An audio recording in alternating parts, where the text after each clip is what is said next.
Welcome to the Tourism Hub podcast, a podcast devoted to you and your excellence, providing inspiration and education for the entrepreneurs, experience makers, and excellence seekers of our industry to take your tourism business and career to a whole new level.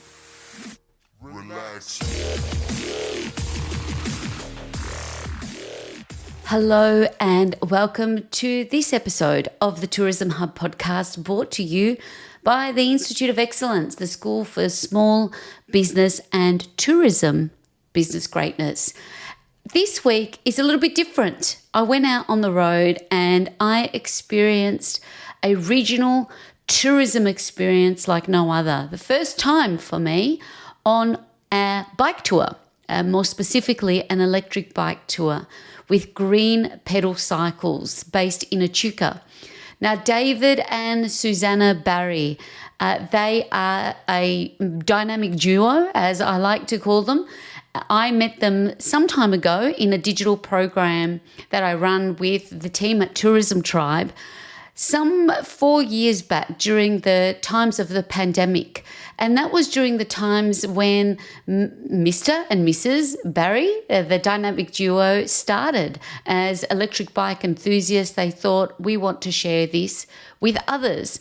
And so the journey went, and fast forward this year, I had the good fortune to meet David and Susanna in real life, delivering a quality tourism business program in the wonderful Shire of Campaspe.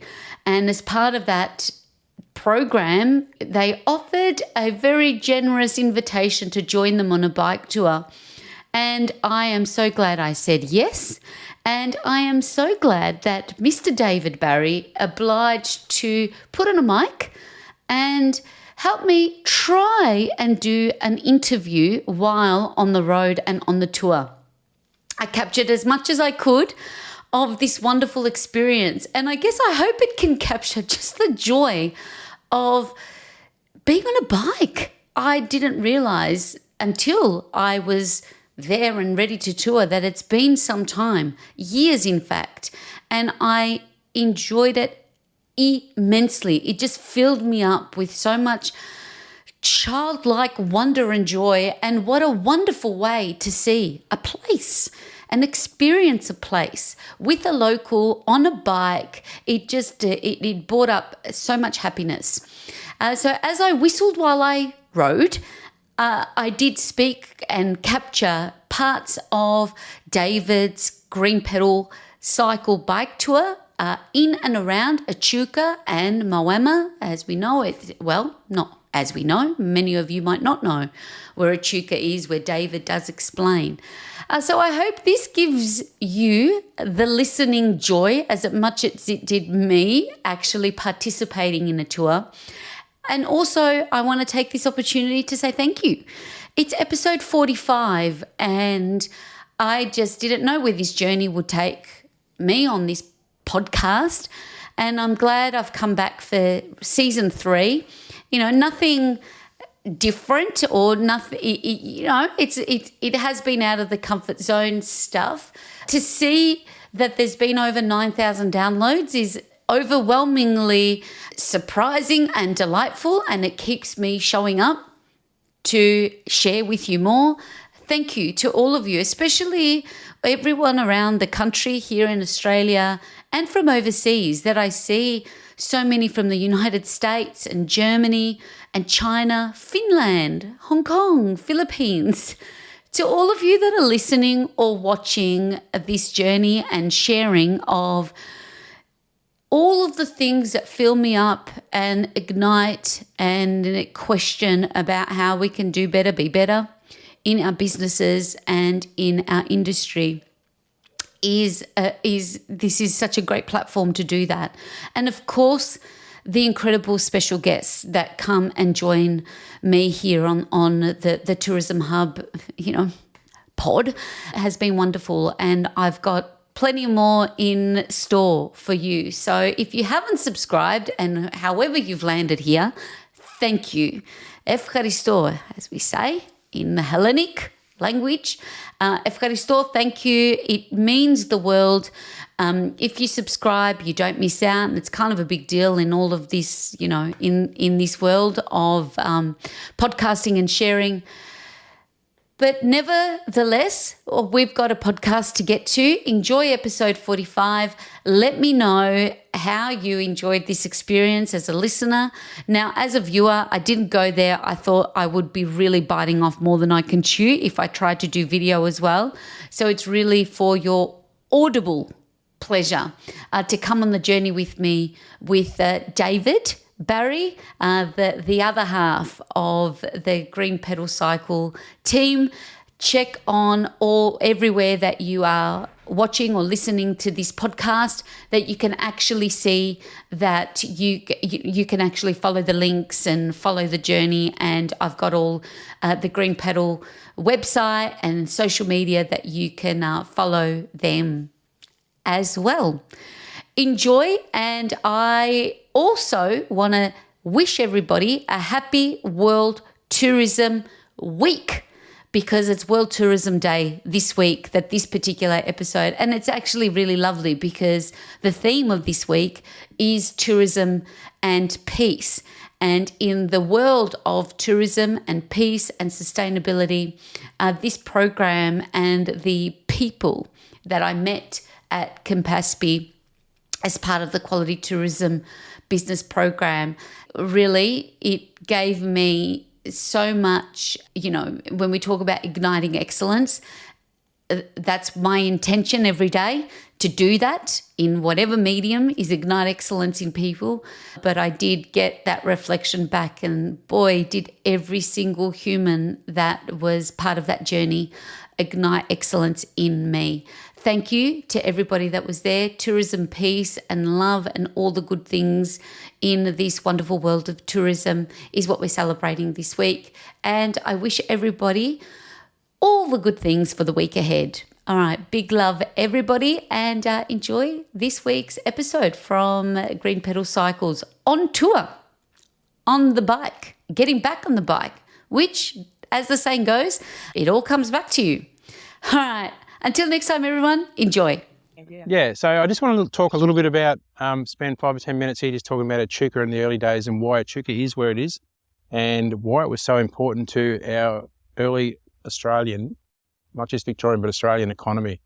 So it was in the early 1830s, a guy by the name of Henry Hopwood was transported out of the UK to Australia down to Tasmania, so as a convict, down to Port Arthur. That was the first penal settlement down there, convicts. And now Hopwood, he was 21 years of age, married, couple of kids, never ever went back to England, saw kids or wife. He was a real wild lad, but quite the entrepreneur and, as it turns out, intelligent man for his age. So a lot of people in the old books, and you read through history, they actually wanted to get out of the UK, and they did something small to get themselves a free trip to Australia. And a convict. He got 10 years for his time, went down there to Tassie, really, really crowded, people coming out all the time. So after 1 year, got a job as a local policeman. They were short. Must have been. I love how, I've come out as a convict, but now I'll be a cop. He's an interesting character, this fella. Anyway, true to form and what he got up to, he was fooling around with the boss's wife and he's back in jail another couple of years, so 12-year prison sentence. In the wash up was that he only did 9.5, 10 years prison, and then was released because of the overcrowding in the convict settlements. So while he was there, he was reading a lot about southern parts of Australia. He was down in Tassie, so what was going on, the settlers were starting to come to the area, and they would settle on rivers because it's where you needed water. And they were growing sheep, and there was all this talk about wool, and talk about the grain, and talk about the timber, especially in this part of the world, Murray River red gums. And the wool was getting talked about all over the world. The UK, India, Asia, everywhere. And he thought to himself he wanted to share these commodities with the world. So he had huge dreams, this young fellow. And this area was surveyed in the 1830s. And where we stand today, the Murray River is the closest to the Port of Melbourne. The Murray River comes down south, the closest to the Port of Melbourne. And that's the only reason Echuca is established where it is today. because its proximity to Melbourne. Because he planned on using river systems to gather all the goods to being a canal boat man from the UK. He knew river boats, gather all the commodities to one spot and then transport to Melbourne, because that was his ticket to the world. Wow. And essentially that's what he did, but only with the wool. The grain, Weevil's got it, and, and the timber, well, it was mostly used before it left their shores because it was so good. But the wool, the Indians bought most of our wool back then, still buy a lot today, but, Australia born on the back of a sheep. It started here in Echuca, as in export. So real money, real economy. Yeah. There was a gold rush going on in exactly the same era, only 100 kilometres south of here, but they never seem to mix. You never read of the gold rush people and the Chinese coming here to the river. I find that a little strange, but I guess 100 k's is a long way. If you're going to walk or ride a bike. Yeah. Yeah. So the river systems we have the Murray, the Lachlan, the Murrumbidgee and the Darling rivers. They're the main rivers, and then we have all the tributaries. So Hopwood got a lot of his mates to come out, and they built a yard right there behind sort of where that white building is, the shipyard, and they built boats. And they use these rivers, towing barges like the example down there. That's set up for timber, but imagine that without any wood on it. That's for wool. And you'd tow up from 1 to 3 barges behind each boat. And they would go as far north as Burke. I'm not sure where Burke is. Yeah, if you jump in a car today and drive north at 100 kilometres an hour, 10 hours you'll get to Burke. Oh. So a couple of days drive. So by boat on a wet year, when there's plenty of water in all the rivers, especially the Darling, a 9-month round trip, but typically 1.5 to 2 years round trip from Echuca to Burke and back. So the Pevensey, she's just around the corner. You can't see her. We should see her on the way back. She was built here, 1861. She would tow 3 barges, 100 tonnes on each barge of wool. So 300 tonne, a whopping 28 horsepower, same engine today. She's the other boat that's here is the Pierce Adelaide, and she was built in 1863 in the yard here, and those 2 boats have never left. In the Discovery Centre, there's a whole timeline of all the boats that were built here. Over 120 boats operated off around here. 1870 was their busiest year, and there was up to 250 loadings and unloadings at the port of Echuca. That was a hive of activity here. The largest inland paddle steamer port in our country. It still boasts the most operating steam-powered paddle steamers in the world here in Echuca. There's about half a dozen commercials, and then there's a lot of private steam boats here. Yeah, so essentially his dream worked. He gathered all those goods back to here. So he would take produce out to all the settlers and, take a preacher man with him and marry people and bury people. And when I say he, Hopwood, he started it, He generated the building of 28 hotels, pubs in the town as well. Had 2 more wives and more kids. Died at the age of 46. It says on his headstone that was died by misadventure, typhoid. Other people say, he was just someone wanted him gone.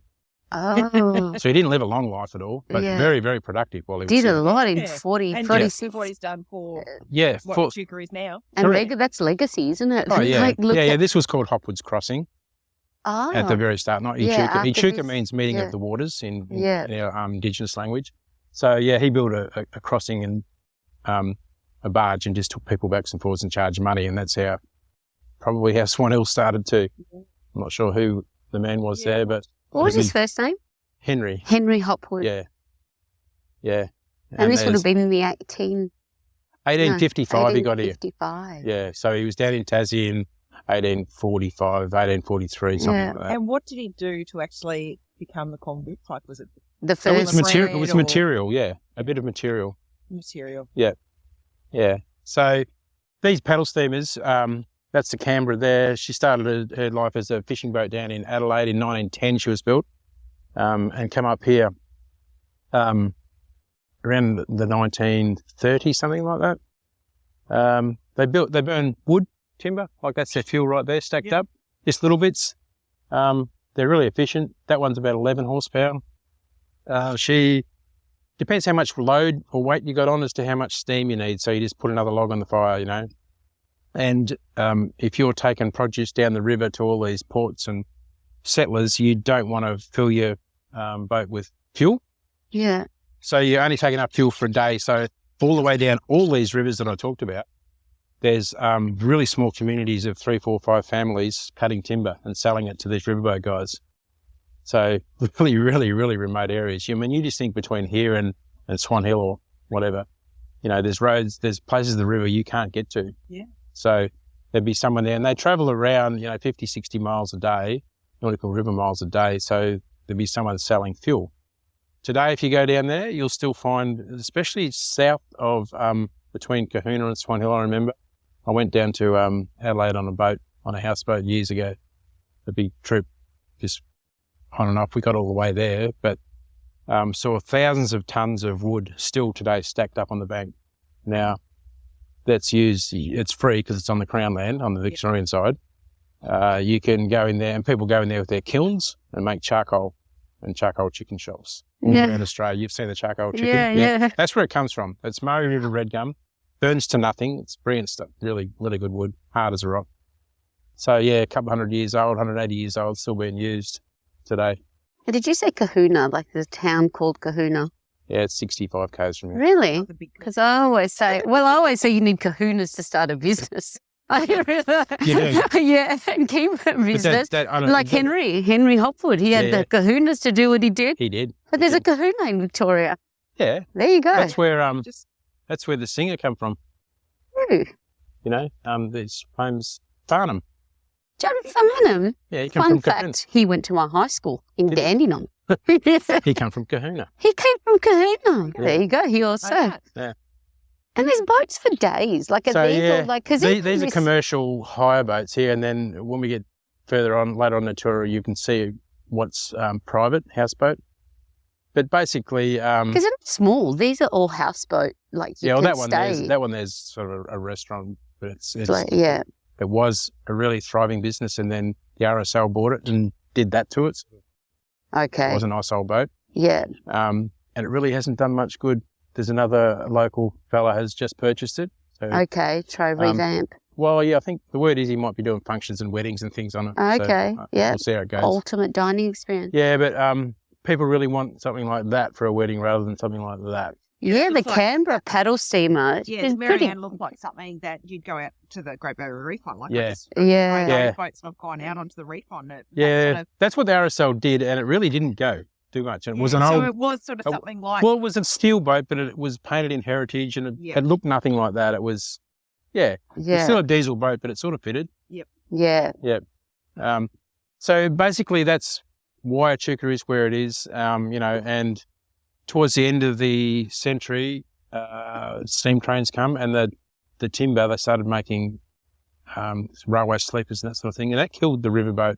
By 1910, it was finished, riverboats.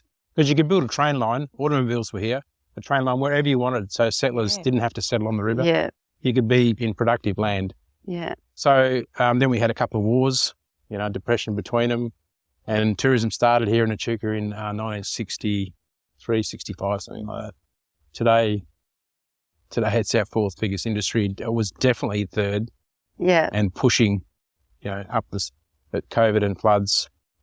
But we'll get back there for sure. Yeah. Our leading industry is health and allied health, which is in most regional areas it is. Yeah. It's our biggest employer. And then it's dairy and fruit and tomatoes, sort of processing food. And then the processing equipment around that. Echuca is massive internationally. We have workshops here that build that sort of stuff because of our the food bowl that we are. And then tourism. Tourism. Yeah, fourth. And it's changed a lot, Echuca, over the years. I've been there's here for 33 years. Definitely changed a lot. Yeah. Yeah. And the offering from dining to the breweries that I see now, it's got to even where we went for breakfast this morning. Where'd you go this morning? Sweet Meadow. Sweet Meadow. So cute. Yeah. Asia. Yeah. And you don't feel that, you don't find kind of that vegan, like in regional Victoria. She sells eggs though. She sells eggs, yes. But yeah. There you going. No. That's right. So the things on the trees here, you can actually paint marks on the trees still. That's the watermark from the last flood. So flood level where we see there, Oh, you can see it on Yeah. the tree. 2022. Yeah, That's where it got to. that's the flood level. See, And you just the other ones that they were on the tree, the tree's obviously grown, but they don't put them down. But Yeah. yeah, that's where it was. wow. Anyway, Welcome to a very different episode of the Tourism Hub podcast. I'm your host, Despina Karatzias, and today we are doing something completely different. Recording this episode with an incredible tourism operator from regional Victoria in Echuca while we're on tour. So it's adventures of a bike girl today. David Barry, you'll hear him along the way, talking through the history and the experiences of Echuca and surrounds. And we're riding along, cruising along actually, morning. looking pretty cool on our electric bikes. And now, I'm going up a hill. It's a big, got to use some leg power, but I can switch my gears on. Happy days. Going straight across here, guys. Okay, we are riding in perfect formation. The three of us, like we've done this before, like professionals. And it's a chilly morning, but it's a beautiful, clear, lovely winter morning to be going on a bike tour. I've never done a bike tour before. And I'm thoroughly enjoying this experience. And I can agree and attest to enjoying any visitor destination in the best way you possibly can, whether it's from the air or on land, on a bike. Get a bit of exercise and you really experience the destination. Now we're riding along the Echuca Football Club and we're going through the suburban streets. As you heard David, before we stopped by and had a little, turn back, took us back in time of how Echuca came to be. Got to dust off them bikes at home. I'm so enjoying this thoroughly. How the bike's going? Very good. Yep, very good. Getting to know each other. Not going to promise anything about your posteriors and tomorrow. So that's the Campaspe River now. Hey. Beside. So, yeah, that's pretty normal for the Campaspe. Again, let's see the mark where it got to. So Victoria is one of Victoria's most volatile rivers. Doesn't look like it. So that's quite a short river. Starts just north of Melbourne, on sort of Mount Macedon this side, and we will go to the mouth of it shortly, just where it runs into the Murray. 235 kilometres long. The story with this one is if you get a decent rain around Kyneton, Wood End sort of area, as in 100, 150 millimetres, we'll have water where we stand here within 2 days. Wow. This is the one that destroyed Rochester, this river. Yep. Yeah. And a few other towns along the way, Charlton, a few of those rivers through there, towns through there. Yeah. So, like I said before, Echuca means meeting of the waters. So 3 rivers here. We've got an Echuca. Where we stood in front of the Murray, if you go 4 kilometres upstream, there's the Goulburn River runs in, and now that comes from Lake Eildon, so through Shepparton and that area, and comes into the Murray just upstream of Echuca. This one runs into the Murray downstream from Echuca. So Echuca and Moama in the middle, like a really not a good spot to build a town. It should have been upstream of the Goulburn. And through the floods, it didn't rain here. We had barely any rain here. It's in all the catchments. So of the 3 rivers, rains in those catchments. And the key thing was all the storages or dams were full. So today, they are still all above 96%. So whenever we get a rain, and coming up to September, October, November, is when we get all the water comes down because people want to use it. So they release out of their dams and the snow melts and it rains. And spring breaks. So everyone's just a little bit nervous still. Yeah. I mean, really does it happen when all 3 are full at once and it rains at once? But it's set up, still set up. So people in Rochi, for instance, 9 out of 10 houses were above their ceiling, like their gutter level, just the roof and the chimney shown. 9 out of 10 houses flooded. There's only about 45% back in their homes in Rochester. still today. What initiatives are done after a crisis, a natural disaster like that, to mitigate future so it doesn't get? What can you do? Well- What's done? Well, Lake Epilock, there's no control on the wall, like no gates, like there is on the Hume and Thrumbray, and to control. When you have a big flood coming, the boffins get together and see how much to let out, make sure it's not going to flood downstream. It's a big issue, always has been, always will be, but they can control it. Epilock, you can't. When it's full, it just comes over the top and uncontrollably floods everywhere. Yeah. And people have built towns and roads which act like levees, so it changes for the worse, so we've seen, in a flood.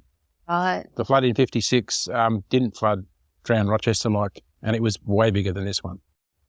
Wow. I remember hearing the similar sort of thing with Charlton, like they're on the Yeah. Echuca River. Yeah, And it's in Charlton, I think itself it's the fastest rising and fastest lowering river. Yeah. Like one day it can be this, and then the next day it's a massive fall. Right. And I know some neighbouring towns, they used to think, oh, why would you build Charlton? What a stupid spot to build it. But because they've changed so many directions of the waterways, Wow. that's what's made it worse. Whereas back in the day, they actually built the town in the right spot. Yeah. But they've changed the water course. And they've added, you add 100 homes, that's all those roofs, it's all those concrete roads. It used to be grass that just used to soak it up.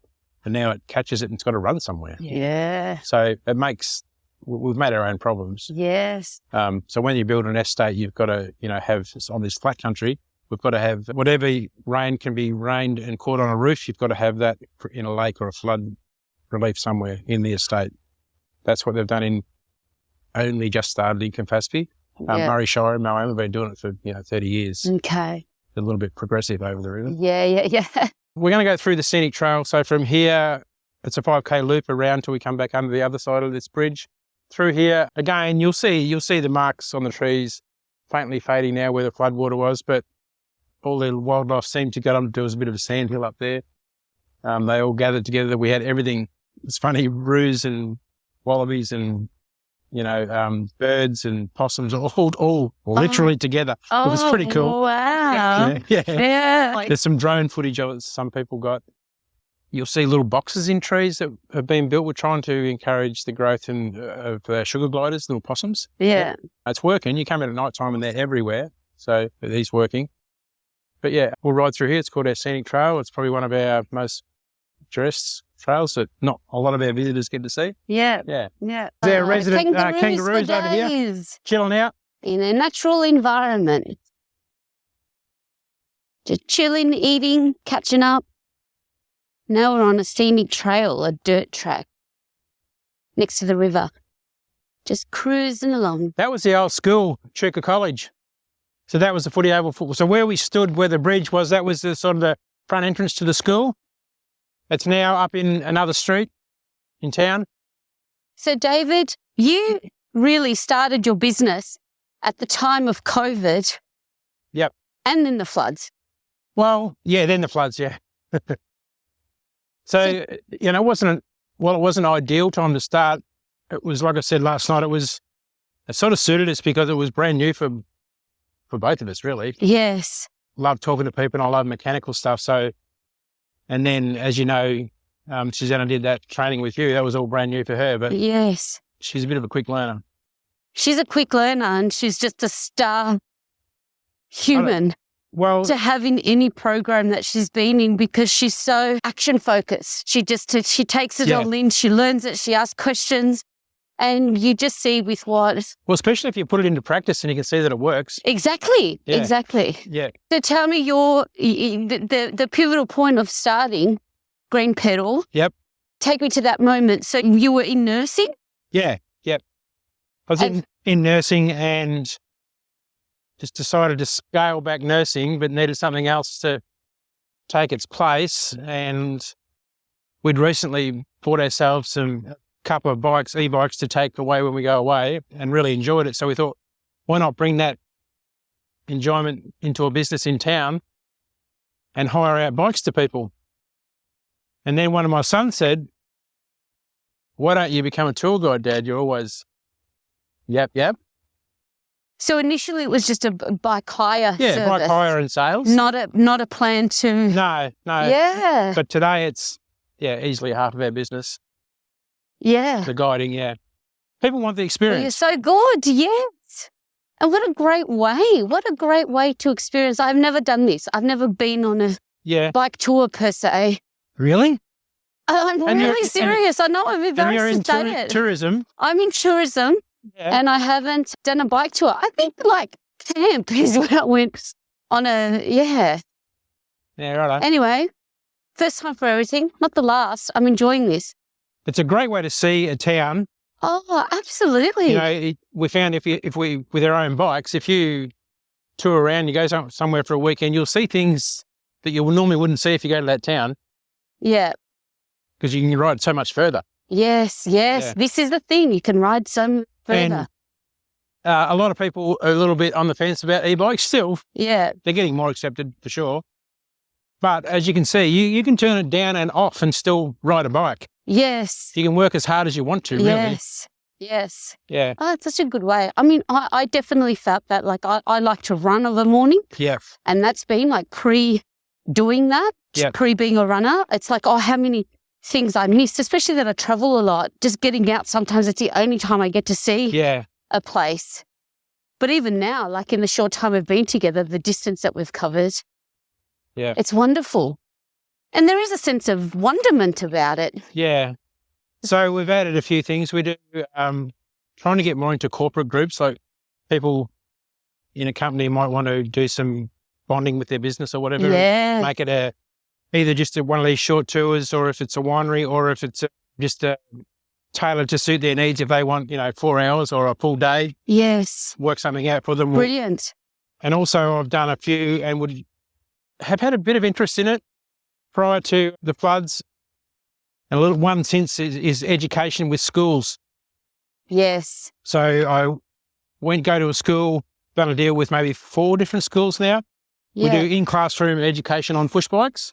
Yeah. Basic mechanics, change a tyre and all that sort of thing, and then get out and do riding. And if if I can think I can manage it and they're safe enough with features and whatever, we go and do some rides on tracks around their town. Oh, great. Do a bit of road etiquette and that sort of stuff. Brilliant. So that's worked out all right. And you work with the camp businesses that have a lot of education groups as well. Yeah, I'm in the region? trying to get into those. I've had more luck just with schools and their outdoor ed program. Okay, yeah. So what we have here is the mouth of the Campaspe River. So that's where it ends. This is it right here. It runs into the Murray. So the Murray is running down that way towards Swan Hill. Yep. Yeah. And this is where it all finishes. So the river's down about nearly a metre. They're actually doing some works on our boat ramp, and it would be pretty typical that that's what they've done. They say, no, we don't look after it. Yes, people have push. Yeah. Right now, it should be filling up because on the 15th of August, we start irrigation again. People start wanting to buy water too. So, they should be starting to fill the Murray up again because there'll be some people really getting cranky about this. Which is the thing, like as you said, you've got the dams that are so full. Yeah. It's like they can release it, which I think was some kind of the issue when the floods happened. It's just like, well, they've been warned months prior. Well, they're doing this, Campaspe Shire's doing the boat ramp here in Echuca. Yep. It could have been done months ago.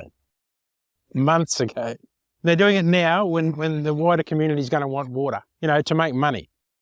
Since it was floated on the stock market, so you can have people anywhere in the world have Goulburn Murray water shares, and they're lucrative. I'm sure he does. Yeah, absolutely. You So don't have any property up here to water. No, so I'm way out of the control of the end user, which I understand, business is business, but talking about people's livelihoods and... Yeah. So across the river we have Marul Caravan Park, or Tasman Parks now, so they're private cabins around the edge all the way around, and then in the middle's the actual park. Yeah, righto. That's a really nice sandbar. They've sort of graded it up just right now, but in the summer there'll be anywhere up to 30, 40 speedboats all pulled up there. Yeah, okay, cool. Yeah, and across... Access to go up in. Yeah, that's the park. That's just where you park your boat and ski from here. This is usually a hive of activity in summer. That bank all the way along there will be absolutely back to back with caravan parks and caravans and tents. Yeah, bro. So just free camping. Yep. My boys used to come down here in the summer. Dad, can I take the boat and go and see such and such? And they'd be kids from Melbourne. Yep. Same place every year. Yep. Really? So when they got to mid-teenagers and they've got girls and boys, so I'll come too, guys. Yeah. But they, my kids growing up in the country never missed out on mates from all over the country. They all just, it was amazing. This was the gathering. It was cool. Yeah. And people still do it. The floods, in COVID, we've had a couple of years of nothing. Yeah. But people did come back this year, which was really good. Campaspe Shire put huge big bins. We're only about less than a kilometre from the highway there, the Swan Hill Road. Yeah. So they put big bins at the entryway of all the roads and for free of charge. Yeah. But those 25,000 campers that we estimate come here, all come here and shop in our supermarket, Yeah. use our restaurants, Yeah. ring up and said, Yeah. and now I'm getting phone calls, Dispersal. can we come and bring your bikes out? And I said, no, you come into town. And Yeah. I do Yeah. take, if it's a big group, Yeah. You'll and there's parents take that involved, effort. Yeah. definitely. But there's, like I was saying last night, was I talking to you about the Murray River Trail? No. No. The Murray River Trail's been totally funded from Barmer to Barham. Yep. That's going to be really cool. So I've got guys on paddle steamers who own paddle steamers now. We've been trying to get a tour where we do a paddle steamer, a winery and a bike ride, Yeah. like an experience of half a day. We'll take you for 4 or 5 hours and just look after you. Yeah. And you'll get a winery, you'll get a paddle steamer and you'll get a guided tour. Beautiful. But, Packaging 101. but trying to organise that. Yeah. It's the winery at Morrison's that's owned by board members Okay. at the moment. Yeah. So really hard Yes. to get all board members to. So it seems the restaurant manager just threw his hands up and said, it's too hard. Or she said it's too hard. Okay. Yeah. Just shame. Which is a shame, but we've got paddle steamer guys now with this trail that's happening. They're saying, can we pull up to the bank and meet you? Because I want to do rides through the bush with picnics and lunch and sort of stuff. Beautiful. And so we'll definitely get something going. Yeah, yeah, yeah. Because there's nowhere else in our region. No, I haven't been able to find. There's somewhere up near Mildura who do that trekking on the riverbank and sleep on the houseboats at night. Right, yep. That's a really an elite type thing, but Yeah. I'd love to do it one. Yeah, and I know, because even that's the Murray River Adventure. Well, it is in Embark. Yeah. It's going, that's just one stage, isn't it? Yeah, they've got funding for that. So it's going to be New South Wales from Barmer to Turrumbry. Yeah. Then it crosses the Turrumbry Weir and it's on this side to Echuca. And then it goes over to the other side out to Barmer. Yeah, right. I believe that Mark Francis was Behind. when he was. And just the other thing to mention here, you can see the edge of the river, see all the way to the bottom of the edge. Yep. Clear as a bell. Yeah. So the Murray looks dirty. It is the cleanest and the healthiest it's been. I personally do a lot of fishing and like in the last 5-6 years, it's amazing. Anyone can come and catch fish. Yeah. If I pointed somewhere where to go, kids with fishing lines and even, I hate bait, I just use lures, but they would catch a fish. It's just a muddy bottom that makes it look dirty, but you can see that's crystal clear. Wow. Way clearer than the Yarra. Yeah. Why is that? It's had a cleanse. Oh, we've really almost eradicated carp, European carp. Oh. Almost. Which is what? They get in the mud and stir it up. Oh. They'll live in the mud for a week without water. Yeah. Dirty things. Yeah. So when they restock all the native fish. Yeah. And what they feed them munched up European carp in pellets. Right. These juvenile fish. So when they release them into the water, all they want to do is eat carp. And that's what they do. Yeah. The cod and the golden and silver perch just munch up cod. Yeah. Because if you fish for shrimp for bait or something, you put a net in and it used to be when my kids were little, so 20 years ago, that net would have 50 juvenile carp in it. No shrimp. Yeah. Overrun. Today, you might get 1 or 2. Really? Yeah. Yeah. Same spot, same everything. Yeah. So they're doing a really good job. The plan's working. Yeah. Yeah, I remember in the day growing. All your fishing licenses in Victoria, brilliant. Yeah. In Queensland, there's no fishing licence fee. Yeah. We've just been up there for a holiday and these guys are whinging about it. And I'm thinking, come to Victoria and have a look at our facilities and our rivers, Yeah. It really works. Yeah. I don't yeah. mind paying me $70 a year. Yes. Yeah. Yeah. Yeah. Whereas in Queensland, I just watch people catch things from this and keep it. Like, no regulation. Yeah, right. Good old Queensland. Yeah. Everyone wants to go there. Everyone's yeah. Go further, stay longer, was it? That was a Yeah. Victoria one. Victorian? That was the Yeah. Victoria one. So when we get people here, just get them to stay longer. Yes. Yeah. But we still haven't cashed in on our, like every time we have some sort of function or whatever, I always put my head up and say that, the $9.90 fare from Melbourne. Yeah. Well, we definitely train day trip from Melbourne. Yeah. Yeah, And you that guys still are. exists. Whereas for $10. yeah. $10. I couldn't believe it. I had to catch a train to Warrnambool. That's if from you go on the city. same day. But if you go each day, each way, it's still only. $10. Used to be 55. Yeah. And it's a lovely experience. Yeah, it's not To bad. get on the V line. I've done it. Yeah. Yeah. And you can bring your bike on. We'll Yeah. just catch the V line, stay overnight, do a tour. Yep. Bike tour. But a lot of people do it. They come up, things to do in Echuca. That's where the Google. We always ask, where'd you hear about us? That's the most popular. Yeah. Yep. What's been the Google. most surprising thing about working in tourism or the visitor economy for you over the last few years? Surprising. Yeah. Anything that you wish you'd known before you got into this about the industry? I've been working with people and in psych nursing, so you can't shock me much. You know what I mean? That experience would help you so much. in the That's what I mean. service So industry. you can't shock me. So I'll be standing there and people will come up, and I've got my sons or Susanna or someone, and they go, I can't believe they just said that or did that. yeah. normal. Yeah. Words, so. People lie about their health.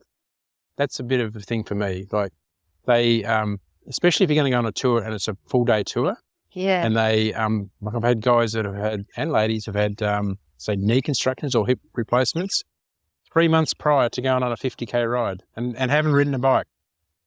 So you've got 18 other people or 17 other Yeah. people, and that one person is going to hold up all these folks.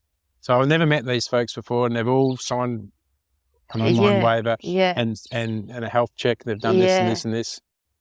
And then they come there and I find I've got to pull out the tour guide card and say, when we get to Bendigo, sorry, you're not coming back with us. You're going to stay here. Yeah. You've fallen off your bike and you've just about smashed, you got this still pink scar on your leg. That's how fresh it was. And then they crack the sads and Well, that's the risk mitigation that we take on as operators, right? Like people. I've only had to be stern Yeah. a few times Yeah. with people, but it usually works. Yes. Just tell them straight. Don't sugarcoat it. Say, listen, this is where I believe I am with you right now, and this is the plan. Oh, yeah, yeah, yeah. And when you get their wives and the rest of their little 4-person group walking away from them saying, "Told you so," Oh, yeah. Told you. Yeah, we're going to be right. Yeah. but it screws it up because you got to go then back and pick up the bike and make sure they're safe and. Especially you're on a public tour. It's not just Not just them. itself. Yeah. So there's that thing, people lying about their health is a bit. And then other people just think for some reason that they've never ridden a bike or not for 30 years, they can come, they're 60 or 70, they can come and ride a bike and get disappointed when I say, sorry, I'll refund you. No problem at all. Yeah. But sorry, too risky for me. Yes. Yeah. Can't do it. Oh, there you go. It is a day. I mean, it's That's outdoor probably the activity only thing that yeah, surprised me, I guess. that people will put themselves at risk Yeah. and others. And Yeah. also, I mean, you've got, And then your liability. Yeah, I mean, I've had a few wrecked bikes, but you get that people that just don't really care. Yeah. They'll take and hire a bike and come back and it's something, clearly I know exactly what's happened. They've smashed a derailleur, so that's like a, $300. Oh. And you're sort of weighing up, I can repair it myself. And it's only going to cost me not a lot of money, but if you took it to the bike shop, that's what it'd cost. And then they lied to me, so I said, sorry, you're going to pay. Yeah. Yep. You know your gear. Or the your kid says, equipment. oh, Dad, that's when you smashed into the curb. The kids to the side. Like, this is the time you don't speak. Yeah. Yeah. All right. Yeah. We keep going, I suppose. And psych nursing. How did you get into psych nursing? Yeah, I'll just turn these on for you. So I was a tradie, then an engineer, progressed from a tradesperson up to an engineer and worked in that game, mainly in food processing. And then instead of doing so much engineering, like project work that I wanted to do, typically what happens if you're half decent, they put you into management. Yeah. Offer you a shitload of money. Yeah. That's what happened. Just about broke me. Ah. Yeah. Militant, 60 people answering to you. And yeah. so I just wanted a total change and went nursing sort of ED. That's where I ended up. Yeah. And then just morphed into psych. Yeah, it was brilliant. Yeah. Loved it. Yeah. Yeah.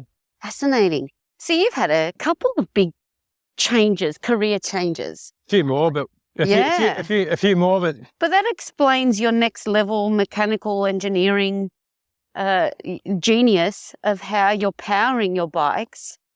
I had to build that trailer myself, though. So that didn't exist. So when you started your hire business, you've started with the fleet of 2 and this vision to hire. Well, that was just our own personal ones. That was your And then as you know, you got to have. You talked about your kahunas. You got to. Well, basically, there's not much change out of $100,000 to set that up. Yeah.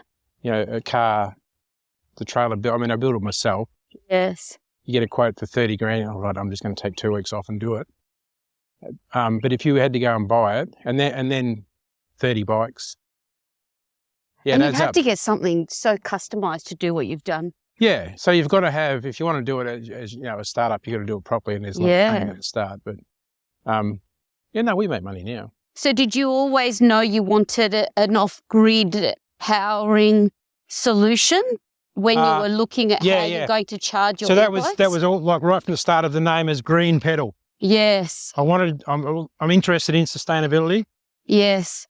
I've done some work in like my electrical background in design of off-grid systems for houses and businesses. Yeah. Whilst I was nursing, I was doing that as a sidekick. You always got to have a couple of jobs on the go. Diversify revenue, interest. Yeah. You're a man of many talents. Yeah, that. And then, there's a few things going on. I've designed a system, an off-grid system for caravans that a guy puts on he's a caravan builder.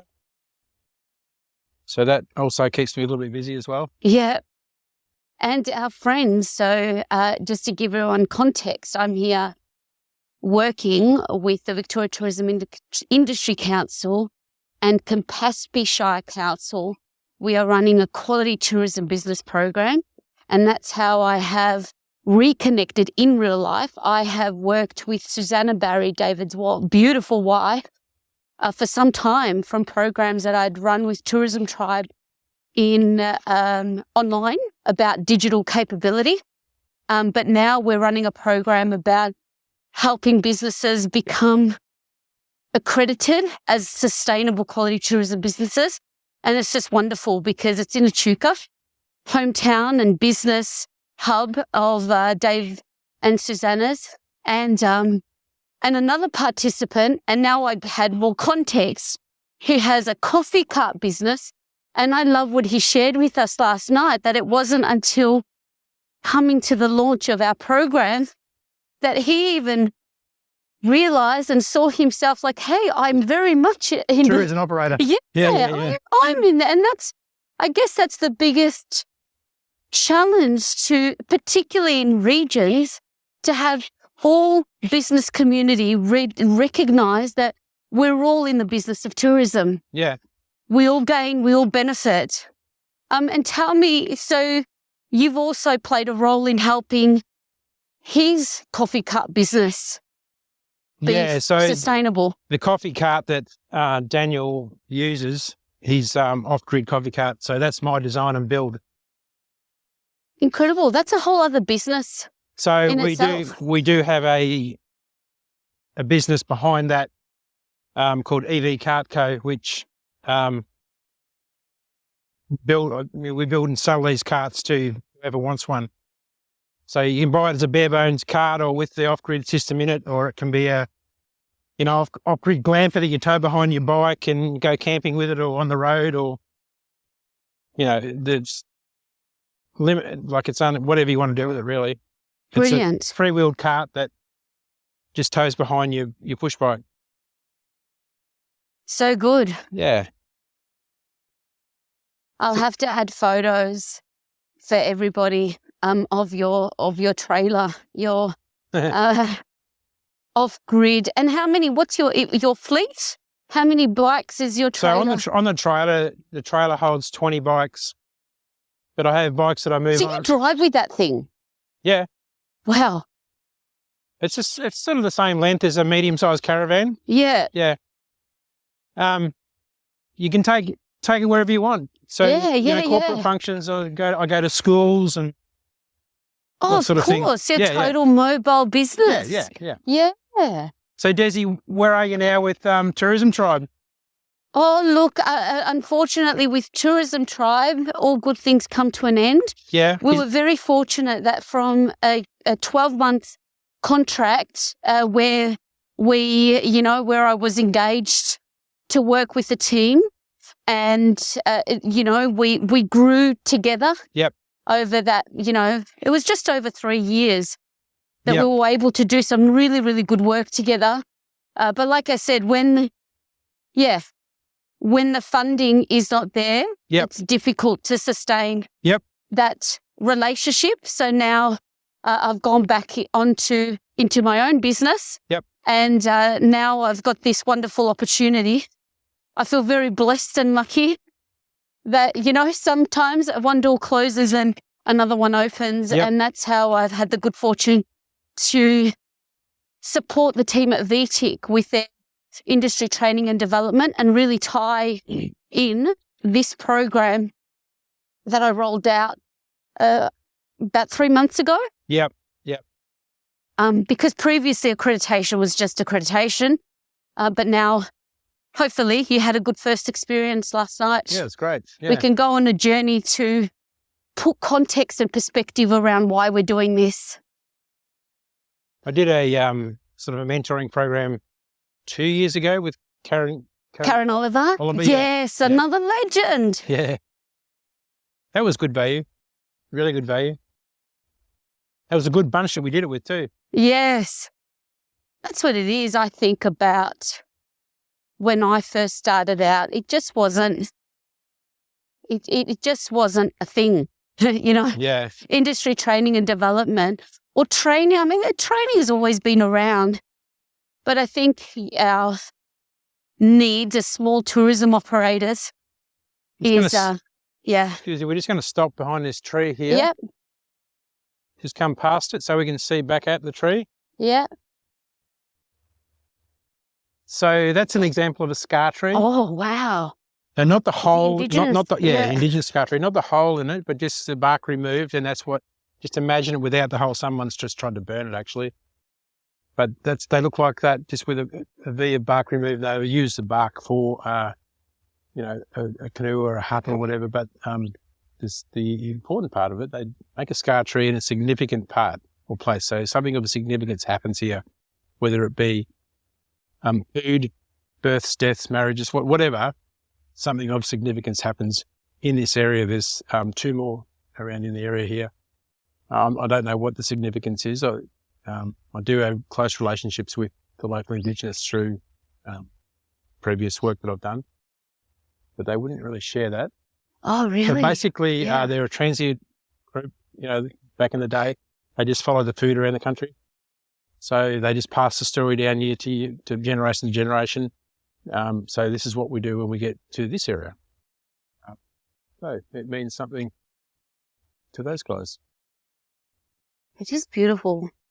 So Murray River red gums you never see huge big ones like eucalypts or pine trees or, massive big cypress because they're so dense.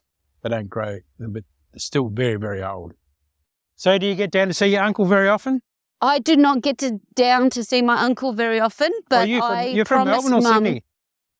I said to Mum, because the thing is, he's hard of hearing now, and she was saying I just can't communicate with him. Is it Leo? With Leo, yeah. Yeah. Well, he's so she calls him, and there's always something that he's lost or. Yeah, righto. So I said to her next time.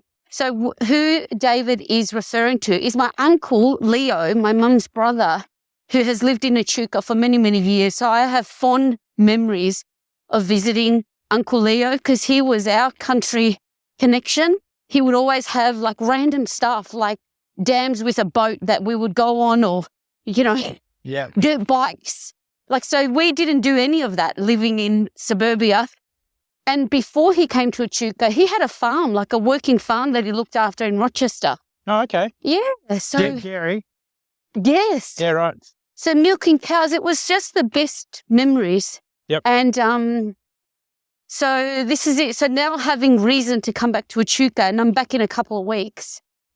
And I'll be alone then with, so I said to Mum, she should come with me and we'll go hang out with him the day after the workshop. And that was just lovely to see that everybody. Yeah, well, most people would know Leo. Yeah. And the kids, she does a fantastic job with those kids. Oh, and that's, so, we talk about accessible tourism and living with a disability. Yeah. We never saw Christian, my eldest cousin, and of course Victor is the youngest of the three, who's diagnosed with autism. He's with works with Vivid. So they're on a cleaning group every now and again. They walk through town.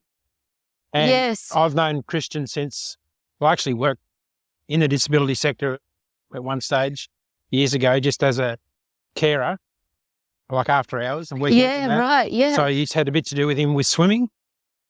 And he remembers me. He walked past. Yeah. Yeah. Well, that's because I've known he's worked in a laundromat for many years. Yeah, he does. And just to hear that was really notable, how many businesses really having, an inclusive approach, like Veronica, who was sharing last night, which I thought was fantastic. So when Julian from Billabong, when he said, I used to manage the laundromat, I said, oh, you must know my family. Yeah. And as soon as I mentioned Christian, yeah. So I'm looking forward to seeing them because Christian especially, I've seen Uncle Leo over the years when he comes to Melbourne. Well, Christian he'd have to be 30. He's in his 30s, yes. With my oldest, Nick, is 31. Yes. Is he your now adopted Hellenic son? Is that your youngest? Patrick's the middle one. Patrick. So three boys. Three boys, yeah. So I've got two in town, one in Moama and one in Echuca. Yeah. Sam's over in EOS at the moment, actually. Oh, really? On holiday, yeah. Another fun fact. So when Dave's wife, Susanna, said, I'm going to Greece, I'm like, wow. And then she tells me my son's getting married over there to a Greek girl. Yeah. That must have been just the most exciting thing to experience. That was really cool. A Greek wedding. Yeah, it was good. On a Greek island like EOS. Yep. So did where did they meet over there? On the island, yeah. So, morning. Yeah. Yeah, so Patrick, he sort of has worked his way around the world as in hospo, barista, whatever, He's got a degree in marketing, but only now is getting stuck into that sort of thing. Yes. But, he would go back to EOS, I don't know, maybe 5 years in a row, 6 years in a row. And then it wasn't until, so his younger brother Sam went with him once, 4 years ago. Yeah. And they get off the boat and this girl literally jumped into Patrick's arm. Yeah. And Sam's going, who is this? What do I know about this one? And I'd noticed that there was there's always girls in Pat's life, no one else going on. Yeah. So clearly something's been going on. But yeah. And the rest is history. Yeah, she grew up in Athens, just near Piraeus to the port there. Amazing. So you were saying earlier, which I thought was a really interesting point, I think, entrepreneurism in our industry or starting a new business. Yep. It's when you're a service provider with no gear and equipment, in the work that I do, for example. Yeah. But in a tour operation, particularly when you're dealing with an outdoor activity, you do need a bit of capital You do. behind you. You do And need- you were saying, yeah. it's not something, or you would have an empathy for someone younger at a different stage of life. It would be really, really tough. Tough. You would definitely need to have, somewhere where you could be working part-time or shift work at another job just to get yourself started. Yeah. Any startup's tough and hard to get going, but we're lucky in Echuca. At this point, I don't have any opposition in doing what we're doing. Yeah. That's a question I get all the time when I can't offer something to someone. We've got the calendar booked out because we're Yeah. away or something. Yes. Oh, who else hires bikes? Well, no one. Oh, I'm sure it's going to happen soon. yes, yes. And when it does, I'll just have to be on the job and Yeah. collaborate with them. Yeah. Oh, look, it's good for everyone. If Yeah. that does happen, it means, it's a credit to you. And it's good to be the first one. We'll just go this way. This is How are we going for time, quintessential Desi? remote working and an office with a view. How are we going for time? I'm scared to look at my watch. Saki, I Sorry. have to stop. It's 10:30. 10:30. So, Okay, yeah, we so better for- head back. So from here, normally I would go up and over the bridge. Oh, okay. So Otherwise, if we head back and don't do that, It's we're still I can going. 5 minutes, Oh, okay. but I can condense it and we can just do that right if you just want to keep riding. Because it really is a nice view. I can do that in 15. Oh, let's do it. Yeah. We're here. Yeah. All right. When in Echuca, live it up and go over the bridge. So that's the works they're doing on Yeah. their boat ramp. Nice. Long overdue. I was about to say, it looks like a place that a boat ramp should have Yeah. No, existed. it's a boat ramp, but they're going to take the concrete further in and have a floating dock as well. Nice. Just going to turn right here, Olympics 2028. back in Echuca. What you reckon? event would this be? Scenic riding This would event. be scenic riding. Yeah. with green Wouldn't that pedal. be cool? Yeah. Well, they're doing every other sport at the Olympics. That's right. Skateboarding. Yeah, but that was an epic. Like the Oh, yeah. 14-year-old, I saw that in the news this morning. How'd you be? It's At incredible. 14, eh? Amazing. Let's see how long I can last on manual mode. No, we're going to go up a little bit of a hill here Yeah. and then turn right and head up there. So Oh, I'm going to Either- put the either go escalator down- on. either go down gear or give yourself some help. I'm we- asking for some aid. So we're just going to cross the road here. So just make sure we have a good look Yeah. because it's a little bit blind. Yeah. I won't do We the are stand clear? maneuver Clear? like you are. Clear. Look at our communication. And turning right.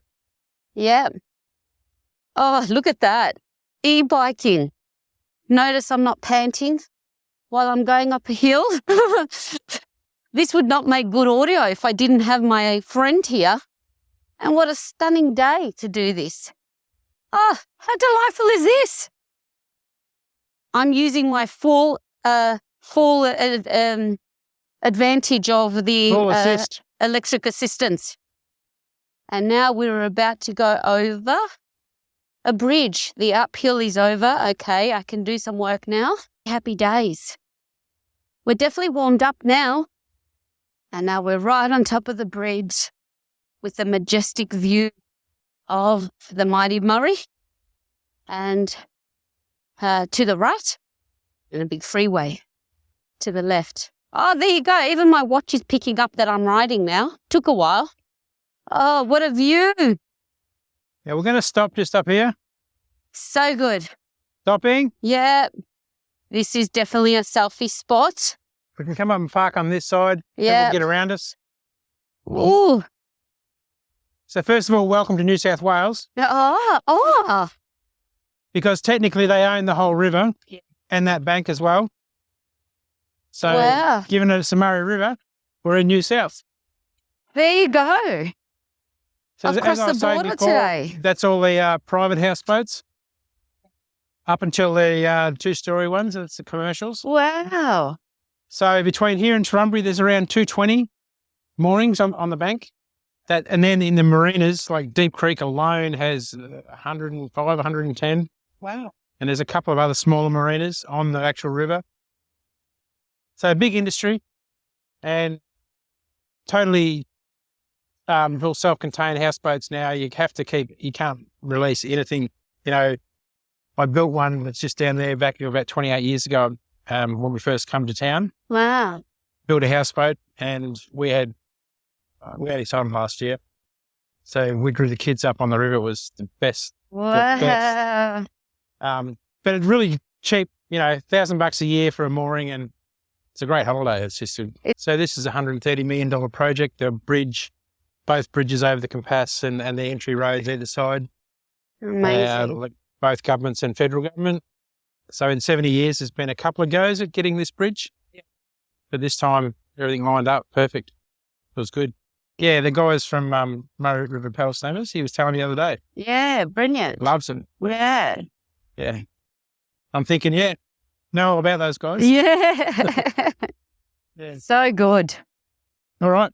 We'll keep going. All right. What I'm learning on this experience with David and the business that he's built with Susanna is a business that started with a personal interest in getting out and enjoying the outdoors on their own personal e-bikes. And that is just such a key element to achieving any type of success in business and in life, that it must start with an interest, with a love and a desire with what you're doing. And here they are. Oh, he's got over 20 bikes on his trailer. I'm sure the fleet is a lot larger than that. Now we're just passing a lovely elderly couple. Good morning. Wow. Hello. Enjoy your day. Ah, so lovely. Just the good vibes. Balloon girl turns bike girl. That's what's happening today. Now, there are two things to do when traveling. And there's ballooning. You get on a balloon, and when there's bikes, I think you've probably got better chances that you'll find bikes than you do balloons. But this is just lovely. Oh, what a lovely way to just get to know people. Go on a bike ride, you chat, you stop. Yeah, come pretty late to the party, my mid-40s, to discover that a bike ride is just as, if not more, enjoyable. And I can't wipe the smile off my face. I think even if the weather, that was a hairpin turn. Had to put on the brakes there before I toppled over. Luckily, I didn't, and I'm still intact. That's why I tried to do a video. I tried to think of a solution to do a video footage of this while we're chatting and doing the tour with David, but that's how I thought, just slow down there, Tiger. This is your first rodeo. And, returning home to your family is important. Okay, let me catch up. I'm going to use some e-power here because I've gotten a bit behind my crew. Just leisurely riding. And the hills and the trees are alive in Echuca. So, David, what advice would you give to someone that has got a burning desire to do something different with their life and work and career, no matter what stage they're in, whether they're a young person or an established family man like yourself? You got to make yourself a decent, sound plan, and then just go ahead and do it. Set a date and do it. Yeah. Don't procrastinate. So, Desi, you were talking about being ambassadors for your, we've got to do it. So I don't care if people are... They even called you Davey. Yeah. Like, we had a chat. I thought, like, We're not looking at it. We don't see you. Yeah, but look at that. They, What do they say? You come as a visitor, you leave as a mate, as a friend. Yeah. well, they'd read Google, they'd read Susanna's blog, 30 things to do while you're in Echuca and Moama. Oh, love. Yeah. So yeah, you just got to make a sound plan Yes. so you don't disappoint yourself too much. And that will, when you're doing that plan, that'll determine really on paper how far you want to go, and then set a date and do it. You can't procrastinate and wait for things to happen. You can't wait for interest rates to go down. You can't wait for this to happen, whatever. You got to do it because you may not get that opportunity again. And once you've done it or doing it, you'll realize how to adjust and navigate through whatever you started. Yep. Solid. I mean, if you're going to do a startup and do something different, then you've obviously got the creation, the guts to even think about it. Yes. It's the thoughts in your head. So those who don't have those thoughts are never going to do it anyway. Yes. That's my philosophy. And working with your partner, how has that experience been? Because I'd imagine this is the first time you've actually worked together. Yeah, so no problem. She still has her other job, which she won't slow down. Yeah. Turn left, right. Dynamite. Here, right. So, good point, because when I've done a day's work, she wants to talk about green petal and the whole SEO stuff after when I want to relax. Yeah. So we have a deal. Yep. It's a couple of hours, not every night of the week. Yep. And then there's always, at least 3 out of the 7 nights or whatever that is absolutely no green petal, no nothing. Yes. Yes. It's with family or friends or whatever. Yeah. Yep. Yeah. And it But works. that's good learnings along the way to set some boundaries so you keep yourselves green. If you don't, Yeah. like just doing accounting and getting set up for your BAS and all that, Yes. and I've got headphones on listening to something and I'm getting these questions. Really? This is not the deal? Yeah. We're aiming for this footpath here. To the left, to the left. So we're going to visit Horseshoe Lagoon quickly. Okay. Horseshoe Lagoon. That is, yeah. Here we come. I had a big ice skating rink over there. Oh, wow. Yep, and the lights in here. So I used between 30 and 40 minutes to do a loop, looking at the lights, and I did 3 sessions per night and around 150 per session. When was this? Was this recently? End of June and all of July. Oh, there you go. Lights are all the rage, aren't they? So that's the third year now. Last year, the floods come up and spoiled it. They had to stop. So you should put it on the calendar for next year, Desi. Yes, definitely. You'll see it being So when advertised. we were here for the launch, that would have been happening. Possibly. Possibly, yeah. A couple of weeks ago. How did we miss that? Well, yeah, I'll have to put it on the radar for next year. So this is a lagoon that gets refreshed with water whenever the flood river comes up. Yeah. Typically 3 to 4 times a year. So lots of water life in here. Turtles, fish, ducks, Wow. everything. This is living. I love this so much. It's hard to believe that this didn't exist as an experience here with so many great trails pre-COVID. Yeah. You did a really good thing, David. Yep.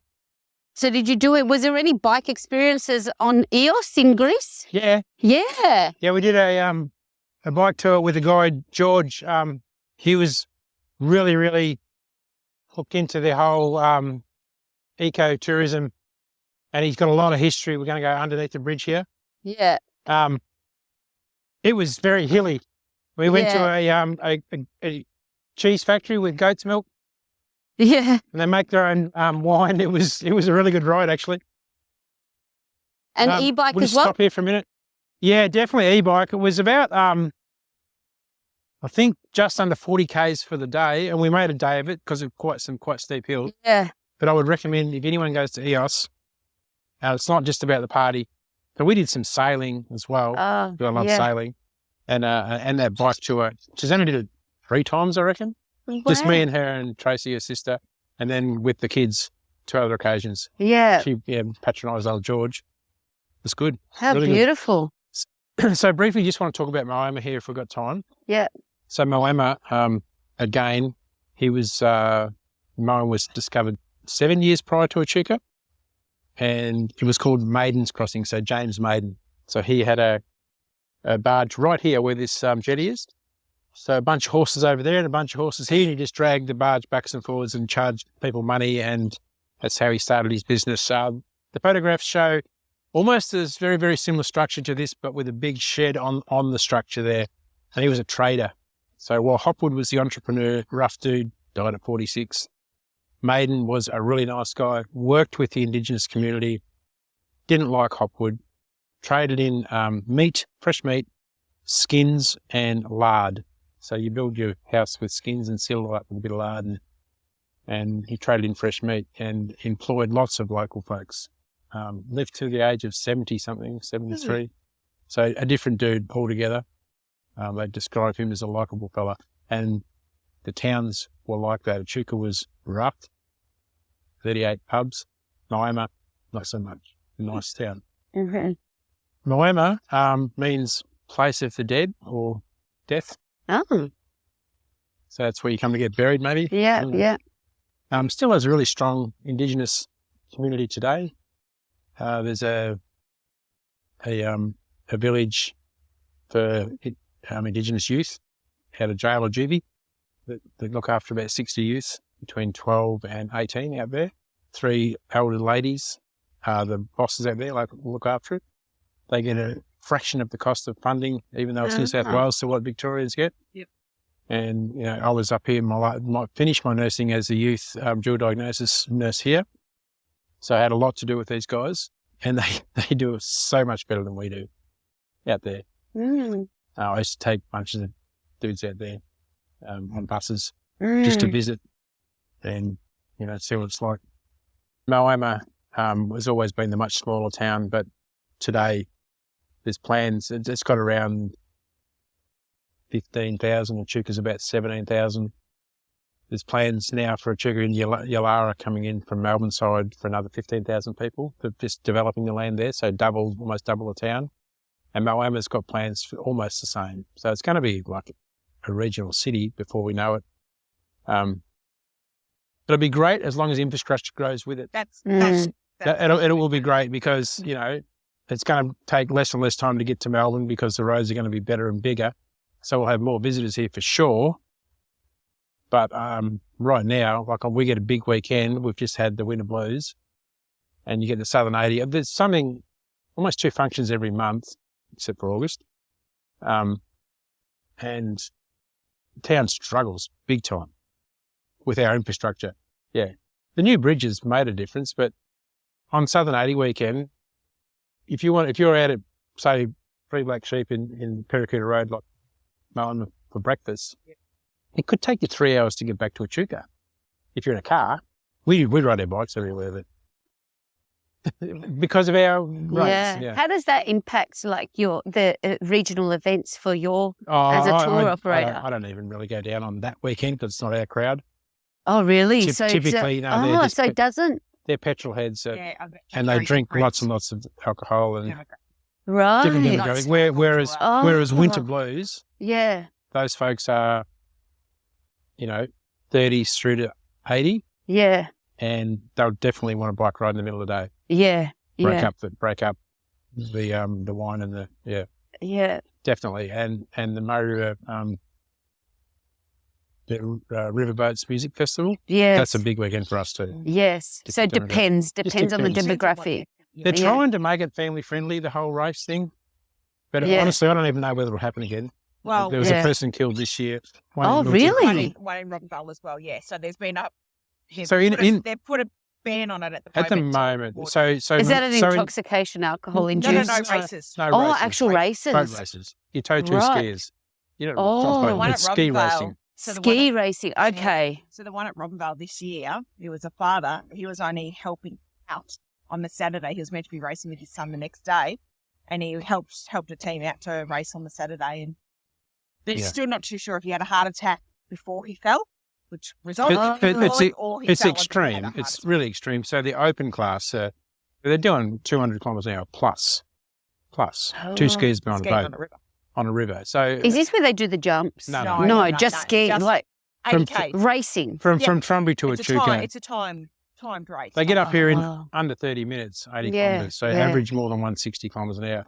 So, when I first started nursing, I worked in ED here and it turned me off ED the whole, that weekend and other weekends. Oh, what would come in Oh, from just that horrendous event? stuff. I mean, it's just a job for me, and that's why, I love nursing, and I was a reasonable nurse because it was just a job. I didn't get emotionally attached to. You need really. that, don't you, for Yeah. that job? Yeah. Like So it comes in, and my job is to, make them live, or till we Yeah. can get them on an airplane, whatever. But that, honestly, it was just horrendous stuff used to come in, just smashed.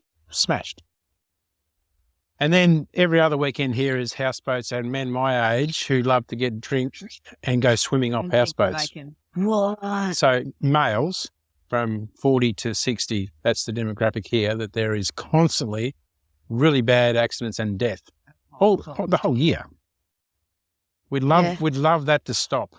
Yes. Like the Southern 80 community, they're trying to get it family friendly and stop the yahoos drinking and carrying on watching it. And, Yeah. But it's a bit of a struggle. Yeah. Yeah, I reckon It's a Rockvale's a culture. little bit different. Like they have, you've got the obviously Ski Race Victoria organising the race, but then they've got the Rockvale Ski Race, Yeah. and they've got so they continued the accident happened Saturday. They still continued their activities on the Saturday and the Yeah. Sunday. It's all free to the family, so they have so many family activities. Yeah, they could do better here. So, but yeah, they continued on because it was a free event to attend, and they're like, well, we've got it all organised. It's all here. We're still going to go. They did contact the family of the We get guy who 60,000. passed away. 60,000 visitors Big. over the 4 days. So where do you fit them? Yeah. They're mostly on the riverbank, Yeah. camping. Yeah. All right, from here we're going to ride out and back up over the old bridge and then back around to the trailer. Okay. Sorry, Old bridge? about my Same time. bridge? No, the old bridge. we Oh, call it. another bridge. The one we come over was the new one, or the Dun- Oh, or the okay. Yeah, because I'm Dungala. thinking that's new. Is that? Dungala. Yeah. So this is our old one. As you ride over it, it was built in 1870 Okay. and it's still being used Oh, today. there you go. Yeah. We've earned our cookies today. We've earned our cookies. That is for sure. That's what's just filling me up with joy.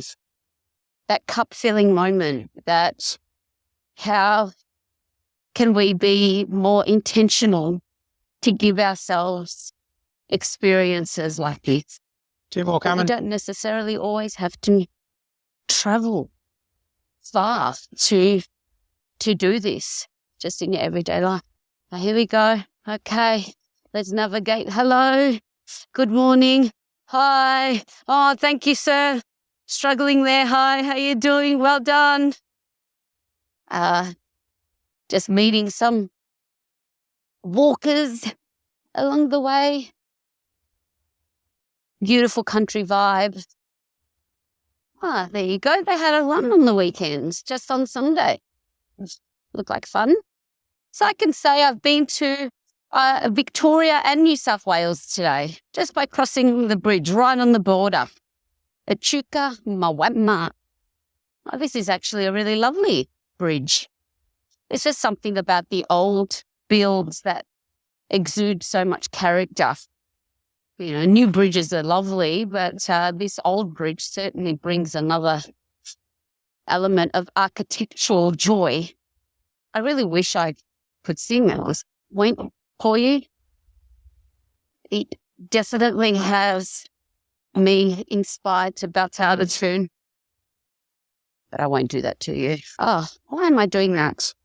I definitely don't need e-power right now to be able to do that. Morning, hi. I've really fallen behind now, chatting to myself. So that's it, joyful experiences, and that's why this industry is so great. Without operators like David and Susanna, what would we do? I mean, I'm sure we would find plenty to do, but you can understand the benefit and the value of the small tourism business operator and what they bring to a regional area like Echuca for the visitor experience. But like we heard from David, it's not just for the visitor, also for the local community. When you can educate young children, and also this is such a light adventure activity, apart from, his passengers that are telling fibs about their health ailments. That's not cool. But it also does lend itself to risk management and eyes wide open in being able to have plans and strategies to have that level of confidence that David has to be able to say, hey, ma'am, buddy, we're going to have to end this here. Well, thanks for joining, guys. That was delightful. Thank you. Hopefully you don't get Thank too you. sore. It was worth it. Well, Worth the sore butt. Yeah, You'll remember what you've done. it was That's worth one good it. thing. Yeah, that's it. Yeah, unforgettable. Hey everyone, it's Despina Karatzias here from Institute of Excellence. Guess what? I have some huge news. The countdown is on for this year's Australian Regional Tourism Network Convention, also known as the Art Convention, and it's in Mackay, and it's happening from Wednesday, 9th of October to Friday, 11th of October. Now, I'm thrilled to announce that I'll be back on the team as your go-to person for all things social media, content gathering and sharing from this really incredible regional Australian event. And it's your chance to get up close with Australia's top regional tourism leaders, and I want you to join me. So you heard right, I've got a full convention registration valued at $1,500 to give away. All you need to do is get yourself to Mackay, your flights, your accommodation, I'll take care of the rest. The registration, the coffee, the meals, and of course we'll have plenty of time for brainstorming and creating future ideas and some social media magic together. So imagine this. Coffee catch-ups, exclusive access to all the sessions, and hanging out with yours truly, and not to mention some seriously fun content creation moments. So, how you can grab this golden ticket? It's super simple. All I would love for you to do is send me a short video introducing yourself and telling me these 3 things. Tell me, have you been to this convention before, and what you love most about Australia's regional tourism industry? Why should you be chosen to join me and the incredible leaders of the Australian Regional Tourism Network at the convention in Mackay? And most importantly, how will this opportunity benefit you and your region and your business and your organisation?